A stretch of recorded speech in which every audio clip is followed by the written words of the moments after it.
Et fun, on dirait. Pour visiter l'habitat du futur, rendez-vous à Versailles jusqu'au 14 juillet. Le Tour de France, dernier préparatif avant un départ de Grande-Bretagne le 5 juillet prochain. Le Tour qui reste une entreprise unique, la mise au point de la caravane qui se déroule d'abord dans des ateliers où il faut notamment décorer les véhicules publicitaires de cette caravane. Francis Simoès, Annie Bazar.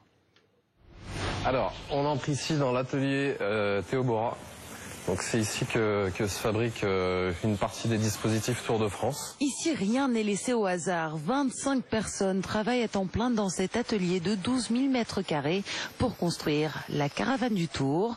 Et ce n'est pas une mince affaire. Au début, on a les véhicules vides qui arrivent, enfin nus qui arrivent chez nous. Et on les désosse au fur et à mesure en fonction de ce qu'on veut y faire. C'est un assemblage de plein de corps de métier en fait. Un dispositif qui répond à un calendrier bien précis. Là, c'est la phase terminale, oui. C'est-à-dire qu'on est après le covering, on n'a plus qu'à installer sur les voitures et on essaye. Certains véhicules sont presque déjà prêts. Un soulagement pour les entreprises, car le Tour de France, c'est un moment fort de l'année. C'est un travail à long terme, c'est pour ça qu'on est déjà là depuis 5 ans, pour pouvoir continuer à nous faire connaître. Camille est comédienne et hôtesse sur le Tour pour la 5e année consécutive.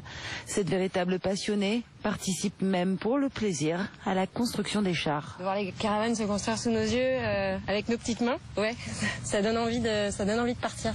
En tout, près de 50 véhicules sortiront de cet atelier direction Leeds, au Royaume-Uni, sous l'œil attentif des anciennes gloires de la caravane du Tour.